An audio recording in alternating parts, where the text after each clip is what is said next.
virtual communities facilitate the sharing and creation of information, and people are seemingly more engaged online than with people just next door or even next to them. So, what is social media offering that everyday real life interaction is not? What are the pros and what are the cons?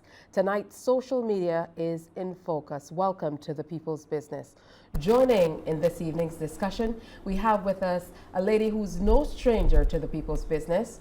She's a blogger and internal auditor, certified internal auditor, Crystal Howell. Good to have you with us. Thank you. As always, we'll add tremendously to this evening's discussion, I'm sure. Also here is Christina Hunt. She's a social media marketer, and true to the title, she tells me she doesn't watch TV, so we're looking forward to getting you on board with the People's Business, and Thank you. hopefully we'll get you watching TV again, moving away from only social media. Also here, a guy who's into technology. He's a technology consultant, no stranger to CBC TV8. You would have seen him, I would imagine, on Morning Barbados. Steve Fung is with us. Good to have you here. It's good to be here. All right, will be an interesting discussion. Of course, you round out this evening's panel, so you'll want to get in with your questions, queries, and I know you have a lot of comments, especially at this time of year or this time of season when we're looking forward to elections. What part does social media play? A lot of the parties in this time are using social media to get their messages out. So that's what we're talking about tonight. Stay with us. Remember, you can call us on 228-5562 or 228-5563, or you can send us an email. It's talk@cbc.bb. When we come back, social media, pros and cons. Stay with us.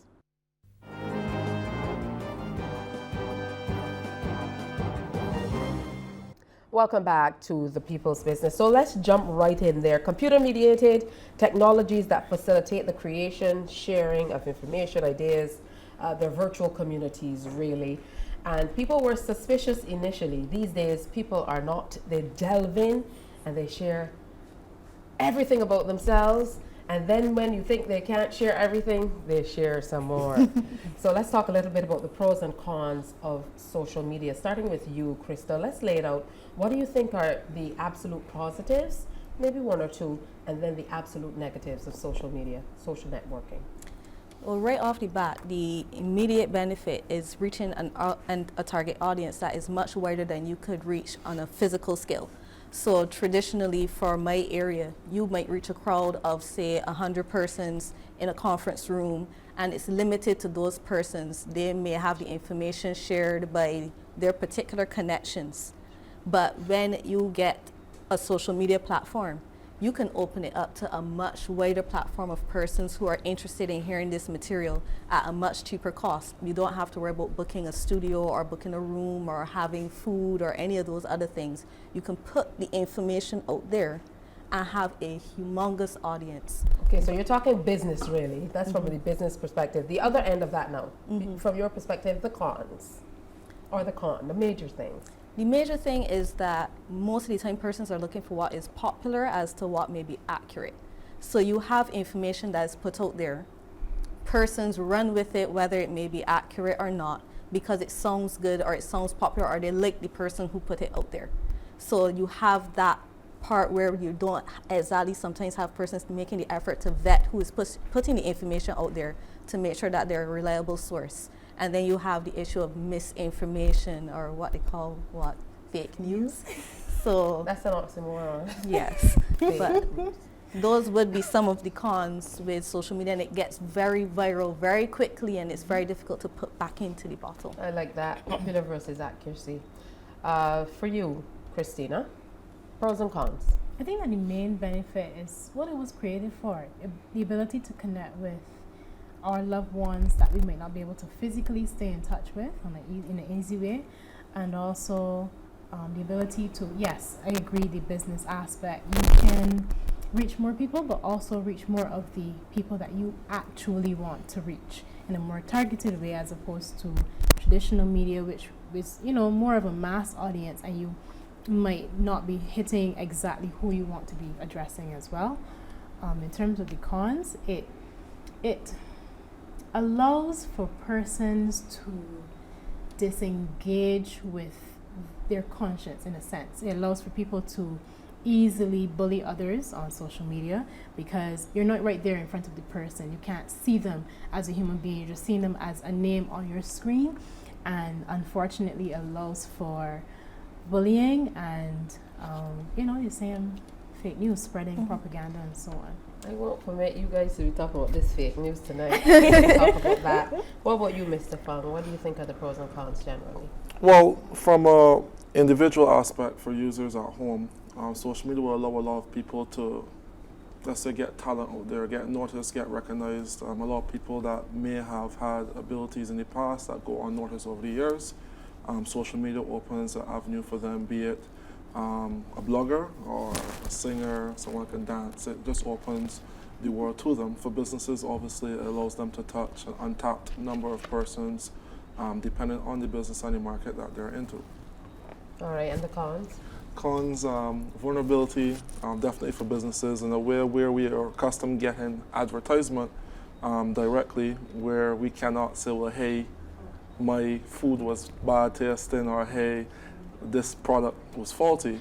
Now through social media, persons can directly engage or even share their negative experiences, which businesses are not seemingly very prepared to handle. And then from the personal perspective of the individual user, privacy and security, and understanding how that plays into the entire global scale of social media. Information sharing, I intimated about it a little earlier. Saw an ad for Facebook on, get this, Christina, TV today. Saw an ad for Facebook, of course, talking about the information sharing. If we're keeping track of what's happening the world over, information sharing has become a real hotbed issue, if only because a lot of us go into these apps and social media sites, and there's something with, a lot of back information that they want you to click on, and we just want to get to the good stuff. Yeah. So you go, yes, and you are selling yourself away. So the real question is, are we using social media or is it using us? Because Crystal, you talked about reach and popularity versus accuracy. Christina, you talked about connections and on the inverse of that, being disengaged. Steve, you talked about showcasing talents and what you have, but you spoke about the vulnerabilities as well. So how are the scales weighed? Are the pros better for us, or at this stage, are the cons outweighing the good stuff? There's nothing in this world that's risk-free. I tell persons all the time, if you go into something thinking there's absolutely no risk, you're fooling yourself. You have to know for yourself how you're going to use this tool, and I say it as a tool. You have to know what you're getting involved with. Do not go into this not knowing what you're getting into, and then when the consequences hit you, you're shocked or you're surprised or you feel as though you've been disadvantaged. It's not always easy to educate yourself. As you said, you have long agreements about what it is that you're getting into, and it feels like a lot to read, but if you don't understand it, ask a question. I mean, we talked about that even before we came on air, because in another forum, we've been a part of creating a paper of sorts, which, as you said, you really can't figure out how to get it out there, because people really aren't into reading that much. Too long didn't read anymore. And the thing about it is, I believe the advancement of technology has kind of contributed to that in a major way. So how do we get people to move back to a word that you used earlier as well, being human? Having that human feeling about how they relate to and engage others online, because a lot of the negativity is eclipsing what could be, a very lucrative area for business owners, for generally people who are trying to get out there and get seen. Well, I believe, and this is not a political statement at all, but I believe that it starts with leadership, because what we see as important as a people is based on what we are taught is important largely. What our parents teach us is important. What our teachers at school teach us is important. And also what our leaders in the government teach us as important. So it starts with A, recognizing that there's a need for change, there's a need for positive change, and B, creating various programs that will engage people in different levels, in different communities that that really bring us back to what it is to be a good citizen, what it is to be a good person, and what it is to come together to make a better place for all of us to live in. So I think that once we can focus on something like that, it's not overnight at all, but I believe that that is the best way forward and it will spread out. It will have a domino effect in how we treat each other in everyday life and on social media as well. Steve, are we able to, in this part of the world, truly monetize social media the way that people in other parts of the world are, if only because we're not necessarily as into the development of technology as we could be to catch up with the rest of the world? Are we using it as opposed to just having fun with it? And that is definitely a brilliant question, because anytime I get a chance to utilize the platform to speak, so that I think our schools, the way we teach and what we teach, the children that are coming out now should be more in line with the direction the world is going, which is technology. I myself had a lot of dreams of making video games and apps coming up as a child, and that's what I do now for a living, as well as consultation. So there are a lot of talented people here. You have the videographer, Dr. Miller. He's doing something different by utilizing a lot of 3D animation into his stuff, and he actually monetizes YouTube. I would have stopped my YouTube career very early, because back then we weren't getting the partner program here, and we still aren't, which is a bit of a stint. But being able to use things like Facebook, Instagram, the ability to use the advertisement, you still get a good return on investment. Even though you spend money up front, you still get good ROI. Over and all, social media can be used, as was mentioned, as a tool. It's just, I guess, our mindset and our approach is, well, hey, this is something free, this is something fun, let's jump in and play. But I think more and more people are seeing a lot more Facebook pages for businesses. As you can see, the marketplaces online are booming. So I can say yes, on one side people are using it, but I think they're limiting their scope. I think we're suffering from the snow cone vendor mentality, and there's not much innovation in that. What's the snow cone vendor mentality? Well, you see one person selling snow cones from the corner, you wait a week and you probably find 4. As opposed to innovation, you find a lot of followers. So I think some innovation, some thinking, and we can see more benefit from these social media networks than just selling fridges and socks and stuff. It's true. I'm seeing, Crystal, a lot of the bigger companies. So when I am on my word search game, which I'm addicted to, I am seeing, some of the bigger companies popping up with their ads. You and are. They're really utilizing the search engine optimization, and they're doing that now. But the smaller companies that didn't have the opportunity to showcase themselves and their products, people like Mr. Fong said earlier, I don't think that they see the real benefits in social networking. I think the issue comes when we talk about small businesses. Persons have the mentality that it means that I am good at doing this, so that's all I'm going to focus on, without recognizing that business is so much more than just being able to, for example, make cakes or make clothing or manufacture vehicles. Marketing is a very important aspect, and I know there are some small businesses that have taken this very seriously. One in particular, a new restaurant, they're young persons, small to medium-sized business, and they have hired a marketing consultant, and they market exclusively on social media. And they've taken it to that level in terms of making sure they're serious about what they're doing, and their advertising is very well done. So it's not something that you will see on like a PowerPoint slide and somebody put something out there. They put thought into what they're putting in the market, and they utilize social media to their full advantage. They do not use traditional media. Sorry, CBC, but they do not use traditional. That's to their detriment. So sorry to them. We're going to take a break here, and when we come back, I want you to jump in, Christina, when we talk about the importance of marketing, because I feel in this part of the world, we really do not see marketing in the true light, the way that we should look at it. So that and more still to come. We still want your comments and your questions. Remember, email us, talk@tbc.bb, or call us 228-5562 or 228-5563. Stay with us.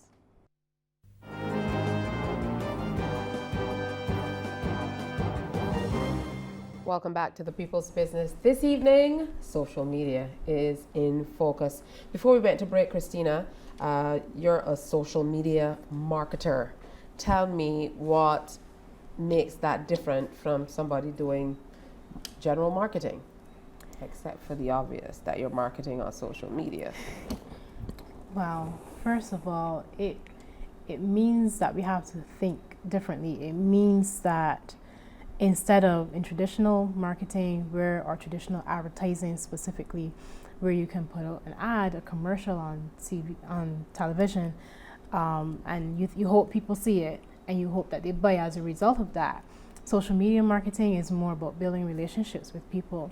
You're interacting with them where they are, and you are putting out content that's helpful to them so that they value you as a brand and buy into you. So you want them to see that you're being helpful, you're being a part of their lives, as opposed to you're just pushing ads and asking them to buy something all the time. So it's mainly about relationship building, and that's the core separation of the two. Okay. The thing about, and we wanted to have someone from mainstream media as a part of the panel as well. So even though I'm moderator, I feel that I should, lend my opinion, which, but when it comes to mainstream media, it's pretty much the same, because it's not just pushing ads as would be suggested. A lot of the research that would have been done or that leads up to getting ads on air would have to be, building empirical data from doing weather focus groups or things like that. And, that was a bigger task than it is now with social media, where, as you said, you're meeting people where they are, so you're able to get as granular as finding out exactly where they live, where they work. They're more open to sharing information than somebody sitting in front of them saying, okay, so do you watch The People's Business on Sunday nights? They might be more inclined to click a button and say yes or no, as compared. So I think that might be one of the major differences with the social media. Do we need more regulations when it comes to protecting ourselves online? And, I was happy that you mentioned humanity, that human factor, because these days a lot of people are so driven by trying to get information out there. It's like they don't even care that they're putting people's lifeless bodies. When I entered this profession just a few short years ago, wasn't that long ago, people would be upset. I started print media. People would be upset if you put a photograph in a newspaper of somebody dead with a sheet over them in the distance. It caused public outcry. These days people are happy to post, are happy to record, are happy to share people dying, dead in life or death situations. So do we need more legislation to kind of curb this type of behavior? What do you think, Mr. Fang?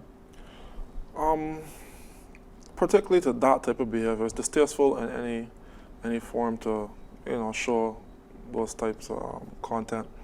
I know now more social media sites try to put a filter over it and give you a warning that the content you're about to watch is graphic, it includes violence or whatever. Regulation can only be, I guess, on a country basis.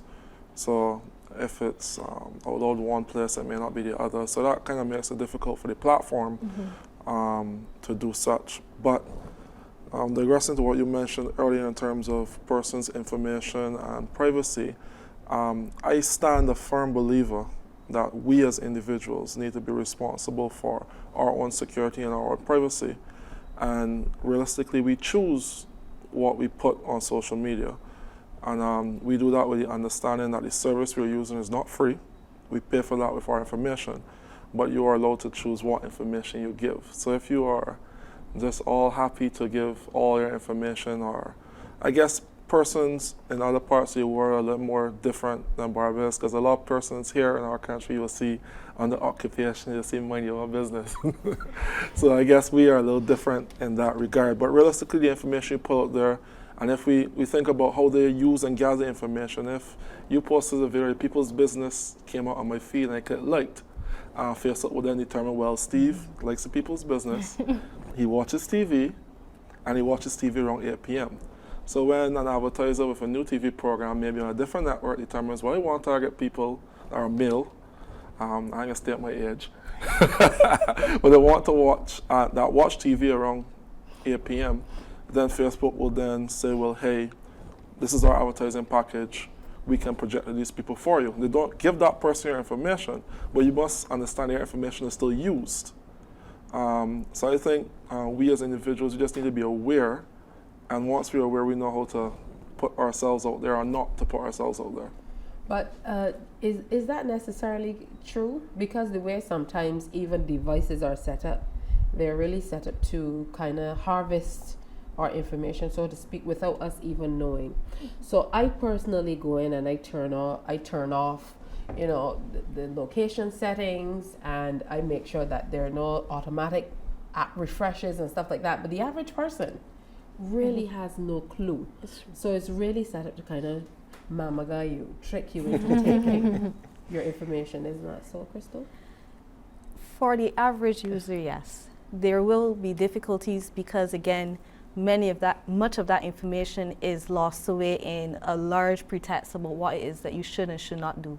And many persons aren't aware that they can go on a YouTube video and try to see how they could change their settings or ask a friend, or they may not have that kind of access. They're simply not aware. So the point, though, that you made earlier in regards to the legislation, though, I find in terms of regulating behavior, that can be done through legislation and enforcement, because as it stands right now, there is a serious lack in terms of guidelines as to what information you should be able to put out there, what would be the ramifications for you putting something that is found to be disturbing. We have to beef that up and be able to make sure that our court system knows how to address it as well, because we don't have a huge precedent in terms of how do you deal with cyber crimes, or how do you deal with persons breaching personal identifiable information? How do you deal with persons who engage in cyberbullying? What charges can be laid?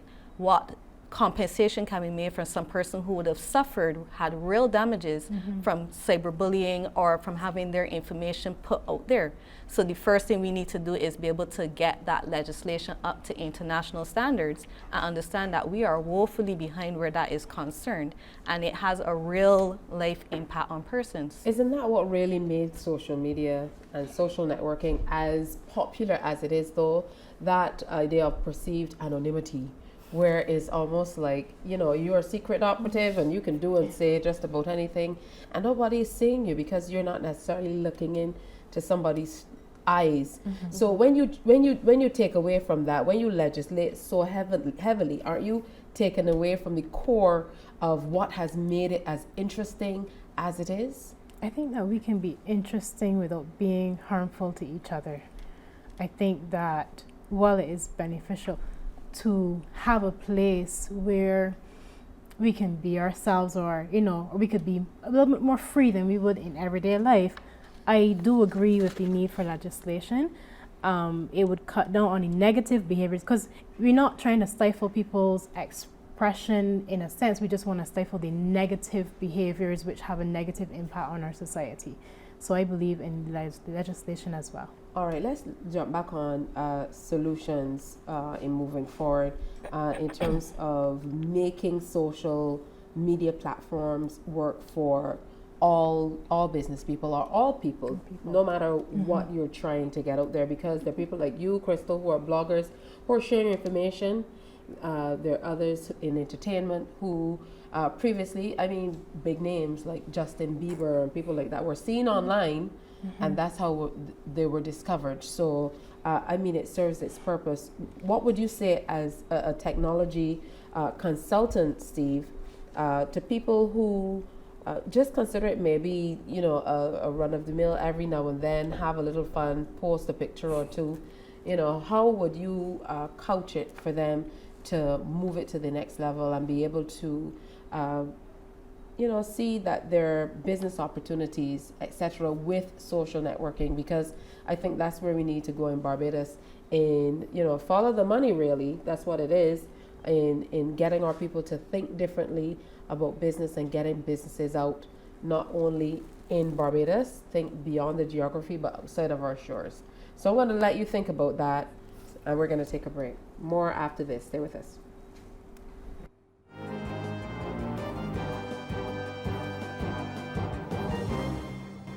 Welcome back to the People's Business. Social media is in focus this evening. Before we went to break, Steve, you were about to share your views on business and social media. And a little earlier, what you said is, people have to be very conscious about what they do because of the levels of feedback you have now. So a lot of people are going to go on TripAdvisor when they go to certain properties, or if they go to a restaurant. They write reviews, and you really have no control over what people write. And when others come and see that, that could determine whether they come to your country, whether they come to your establishment or not. So what do we need to do to get people thinking about marketing their businesses and using social media to the max, so to speak? Well, a lot of businesses are actually afraid of feedback, especially when they know it could be negative. And this actually... Can I get that in writing? I don't think that people recognize that's true. Go ahead. What we found when the social media trend first when businesses first jumped on board back when social media was fresh, is that you get a lot of responses. Sometimes they're not even negative, but just pointed or constructive criticisms that businesses do not know how to handle. And that opened up a whole new market for consultants in crisis management and how to handle these would-be company ending posts along those lines. But usually tell people to take a deep breath and try not to respond in an emotional or a manner that puts yourself as the victim and demonizes the person. It's best to understand, offer a refund, offer an apology, and then move on. But I won't say be afraid. I guess it holds businesses to a higher standard in terms of the service they put out, and I guess not all people are ready to go at that level, but the benefits of putting your business on social media far outweighs not, because if you're not doing like any marketing or advertising, the other guy is. So that's going to give the other person a leg up over you, and then you realize that the world's become so small through social media that you're not just competing with local businesses, you're competing with international businesses. So realistically, the choice is very little. Get there. I mean, I've met people that say they don't need advertising because they're selling the more sauce or the more chicken wings. But the reality situation is our mindset for business is that I'm an entrepreneur and I work in every day. That's not really how it's supposed to work. You establish your business, you get competent staff that you can trust, and you go from the beach and sit some pina coladas, or you try to establish another business or do something else with your time.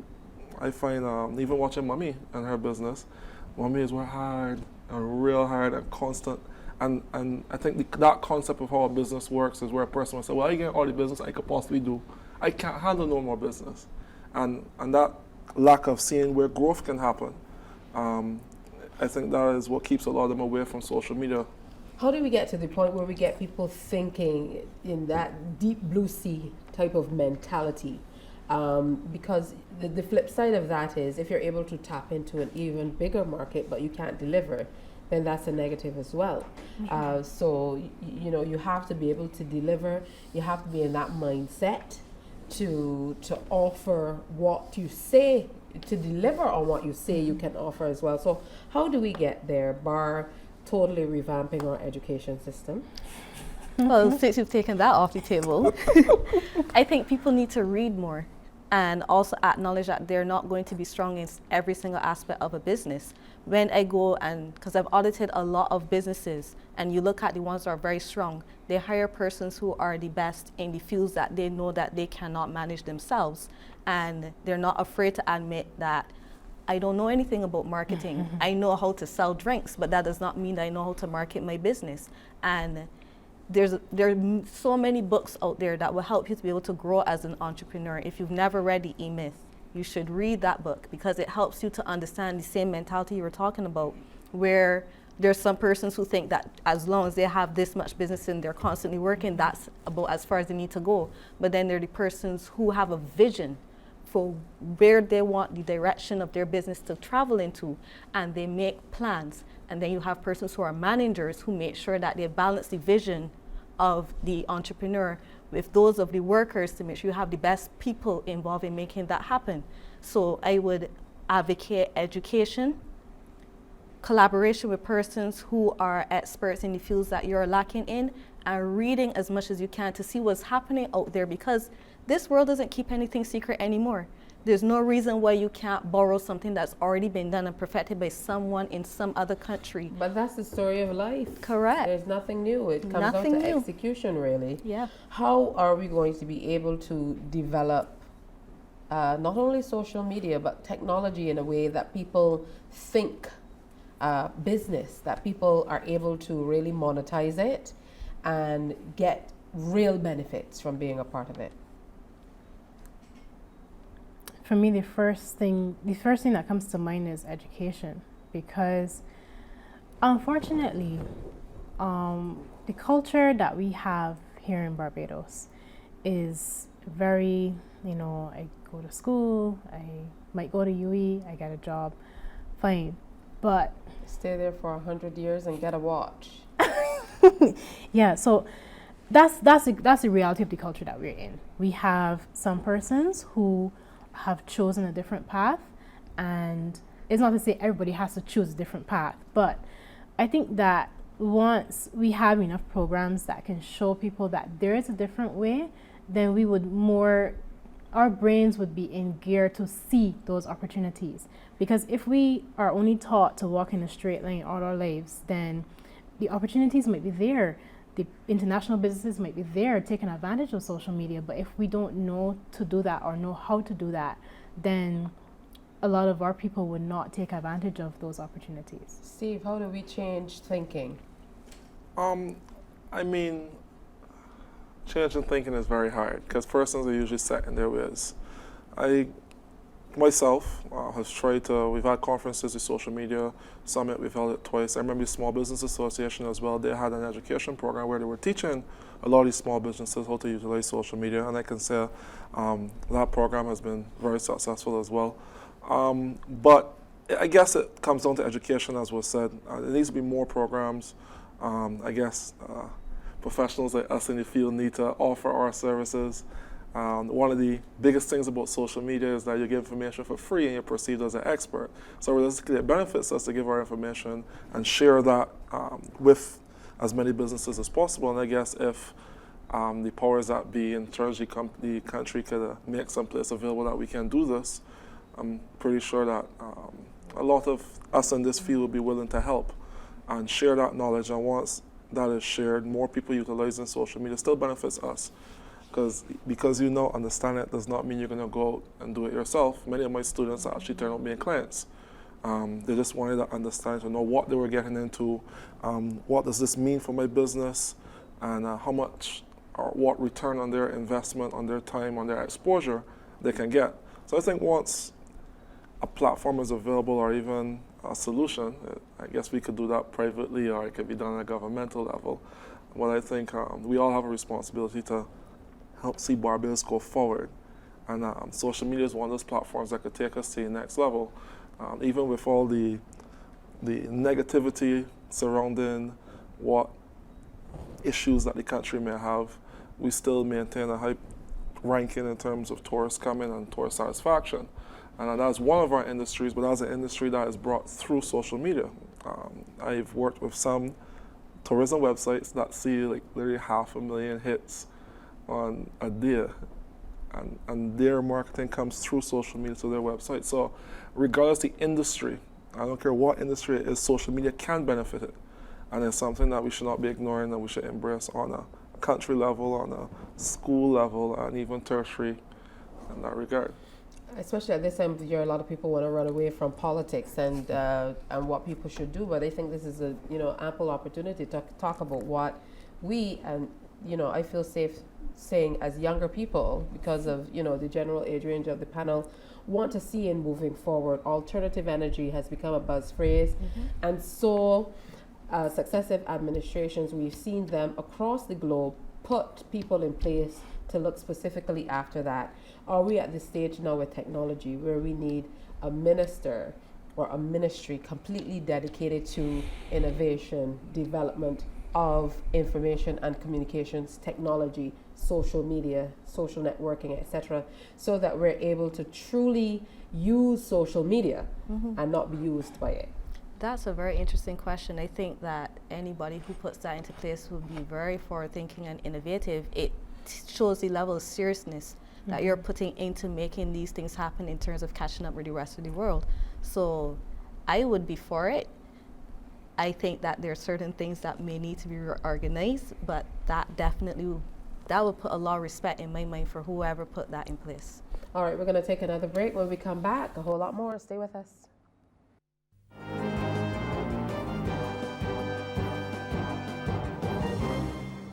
Welcome back to The People's Business. We're sitting in this evening with a few interesting people. Crystal Howell, who's a blogger and certified internal auditor. Christina Hunt, who's a social media marketer.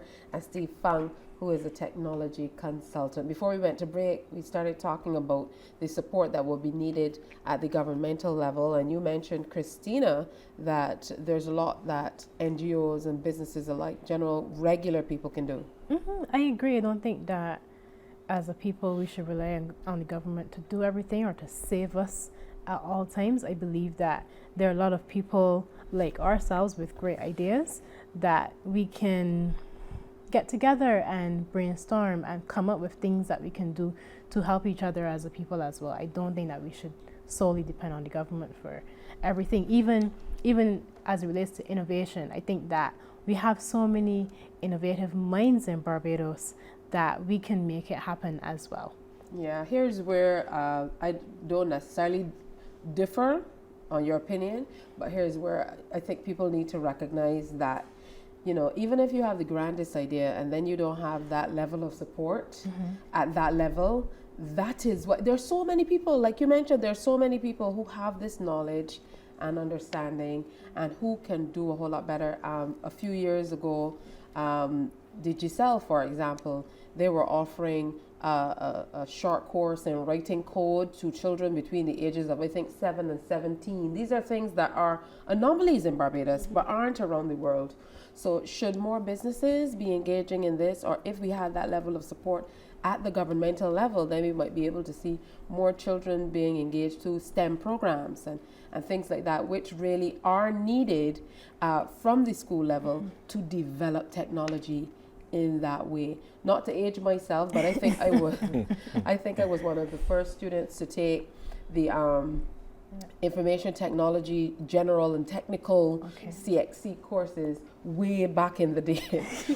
So I understand, you know, what it took, because you know what it took to be able to get to that place, not necessarily growing up from the primary level in front of a tablet or having a cell phone to call anybody.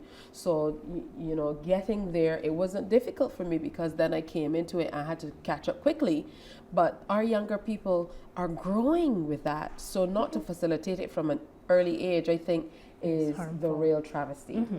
But the power of social media is very important too, because we might not, the individual person or the little body that we put together, people who want to see this magical growth that we can have in Barbados, might not have all the resources in the world, but with social media we can reach an audience very, very effectively. We can reach a large number of people, and you can scale by doing videos and sharing information through videos on social media, so that you don't need a building, you don't need to pay for rent, you don't need to pay the overheads that will come with the traditional way. But using social media, I believe we can get a positive message out there and help to cultivate more innovative minds in Barbados. If I could take a step back a little bit into the conversation, we were talking about government's involvement and the responsibility of the individual. I am all for individual responsibility. There are tons of games, programs, even little block games and puzzles you could buy for your kids that will get them into that early understanding of logic-based thinking that is required for programming. Programming is not rocket science. It's actually very easy. The old lady, I think she was 76 or 7. She launched her first app 2 years ago, and she's continually building apps since then. So it doesn't really matter the age that you can start. There are little kids making apps and making money on the marketplaces, and that's something that you can definitely monetize from Barbados and from the Caribbean. What I can say is on the school levels, I find, yes, they teach information technology, but it's always a little behind, or a lot behind. And I think that it can catch up. And in terms of, I don't think government has to do everything, but I was saying as we went to break, the National Innovation and Invention Competition was a great initiative. It is no longer a thing, and that's due to funding and even. Well, let's move to make it a thing again. Yeah, I think it should be returned because that encourages persons with ideas. I submitted many of my ideas to that as well, and ideas that even though it didn't win, it still encouraged me to get my idea onto paper and put it in a format I can show people that can say, well, hey, this is a good idea, let me put some money behind it. So programs like that and government, again, grants, I mean, that's not something you're saying relying around the world, the EU, Silicon Valley, I mean, there are places all over the world where their technology sectors are booming. It's because of these grants and these little enablers to help persons with brilliant ideas get off the ground. So there should be some submission process that allows whatever panel or board, could be part private sector, part governmental, to overview these ideas as they come in. And I know someone's going to say, well, we got BIDC and we got this and that. I've been developing apps, games, physical technology products for a very long time. It's about 10 years. And I can tell you the processes to apply for grants, the things they ask you for. Because I may have an idea to launch a new smartphone tomorrow, and I may have all my documentations, my plans, my sources for everything put together. But they're going to ask me for like, okay, we want to see bank statements for your company for the past 3 years. But it's not a company, it's an idea that I have. It's a really brilliant product. I think it's going to change the world. But then you're cut off there because it requires so much paperwork and things that an entrepreneur, which if you look at Bill Because they're Gates. still thinking in a traditionalist type Yeah. of way, you know, the traditional way of looking at business. So that's why you need that level of support, because then if you have a ministry that is totally dedicated, or an arm of government that's totally dedicated to the development, then, I mean, like you said, think Yeah. about that in terms of innovation. Yeah. Agreed. Yeah.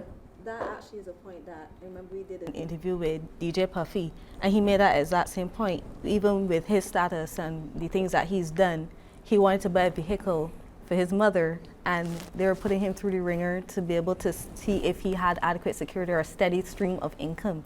And these are the things where you have to change your mindset as to how you're going to go about policing and assessing social media and the innovations that come out of it, because you cannot go to it. This is why I think I do agree there should be a difference and differentiation between social media marketing and regular marketing, because you shouldn't be looking at it with the same traditional brush.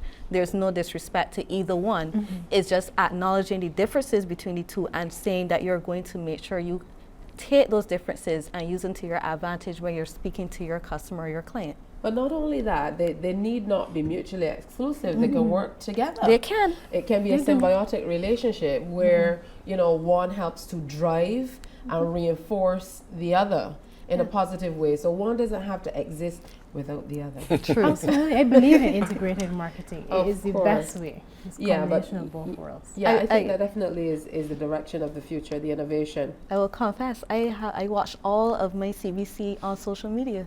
Well, All there of you it, go. Morning, Perfect Barbados, example everything. So I get of very integration. upset when I don't see a Facebook Live, because that's what I depend on to be able to catch up with what's going on with Yeah. CBC. So just to make sure that that's consistent. I don't own a television. Not good for court, but that's we're going to take a break and come back and wrap the program up. Stay with us.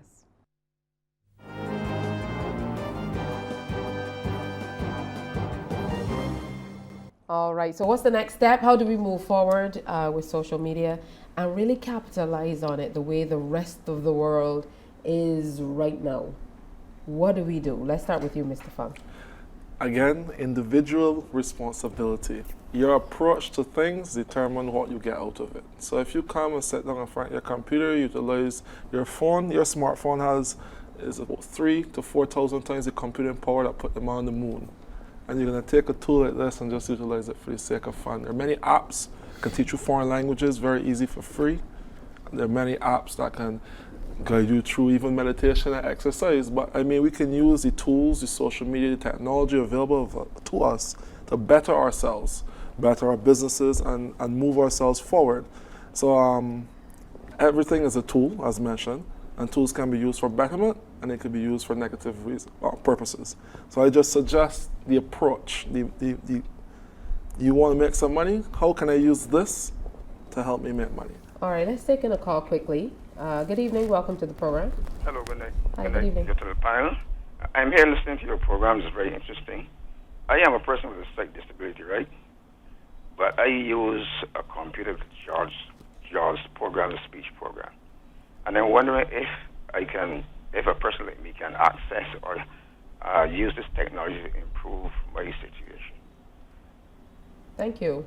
I'm not sure my panel heard, but he was saying basically that he has, I would imagine, visual impairment. He uses JAWS to be able to use technology, and he was talking about being able to use those types of apps and different technology to engage people who are disabled, because again, for a long time, people who were disabled, they really weren't able to engage in that way, be a part of the job force in a tradition way. You're thinking about it in a traditional way. Right. But I mean, look at the senator who is visually impaired. Yes. You know, she utilizes all of these technologies to be able to get what she needs to do done. So it comes down to really thinking. Go ahead, I Christina. believe research as well, Okay. because there's so many wonderful things that are happening in the world that if we were to tune into programs, listen to podcasts, for example, like podcasts from NPR, which I love to listen to, like TED Radio Hour, that show us how we can think differently and how we can come up with new things to really change the world, make our lives better and make our communities better. I believe that doing our research, seeing what's out there, getting inspired, and then coming back and making that change. Okay, Crystal. Understand what you want to get out of it. If you want to use it purely for entertainment, that is fine. But as a business person, know that it is a tool that you can utilize. As an educator, know that it is a tool that you can utilize to get... Entertainment is a business. It's true, my apologies. But I meant entertainment friendly persons who want to play Candy Crush all day. Get paid to entertain yourself. Yes, but there are entertainers who use social media. We have Lord Zens and the Seth Etzels who started off on social media and gained notoriety from social media, and now they are in demand and they're being paid ads and they're capitalizing on something. So it's for you to know what you want to use it for and what direction you want to take it in. If you just want to use it for fun, then that's what you're going to get out of it. And I think the positive thing from me as a media practitioner is, and you know, we've always heard this, there is no bad idea. You know, people say that all the time, there is no bad idea. But when you think about it, there's nothing that you can type online that isn't there already, that somebody probably hasn't put some video online to. How do you dip a pen in water in a cup? I mean, something, just come up with anything off the top of your head. And they're monetizing. And it's there. So, you know, it begs to reason why we are not able to move to that place where we decide in our minds, anything is possible. Culture. Barbadians from young have always been taught to be conservative. So we're afraid to put ourselves out there and make ourselves look silly or ridiculous or do something that hasn't been accepted as the mainstream. So for instance, the artist Sheena Rose, many persons may look at what she does if you follow her social media and think that it is crazy or ludicrous, but she finds ways to get persons to buy in to what she does on an international level, and they are loving it. She does not care what we Bajans think about what she does. I think she's eccentric, and that is true of a lot of artists, and very successful artists too. But I think, like you said, Barbadians only took note after one of the Williams sisters bought a few of her pieces. Exactly. But if that had not happened, Bajans would still probably be saying she's eccentric and she should probably stop what she's doing. It doesn't make any sense. But then when she's recognized internationally, then you have persons buying in. Understand it does not have to be everybody's cup of tea, but don't feel as though you have to be shelved in or bottled into what is traditionally accepted. If you want to put it out there, this is the age where things are being picked up. Yeah, I just want to end by saying that if someone had told me 20 years ago that I would be able to get on a phone and, you know, this size or smaller, and call someone anywhere in the world and have a video conversation with him without paying an additional cent, I would have said, you are absolutely crazy. You're watching a little too much Star Trek, and teleporting is just not possible. These days, I'm not sure. I'm sure we'll be teleporting pretty soon. I want to thank you so much, Crystal Howell, blogger and certified internal auditor. I don't know why you keep putting that at the end, because, you know, we don't know you as an internal auditor. I do that because it's the same thing, making sure persons know that when I speak, I'm not speaking from John Public, who's putting information out there. I am speaking from a position where I am qualified, and I am giving you that information so you can know you're getting from a credible source. Credible sources. We didn't even get to the fake news. Christina Hunt is a social media marketer. Thank you for sharing with us. And Steve Fung, a technology consultant. No idea is a bad idea. So you have to start really thinking out of the box, as cliche as it sounds. Thank you so much for joining us this evening. On behalf of the entire team, have a great week ahead. Good night.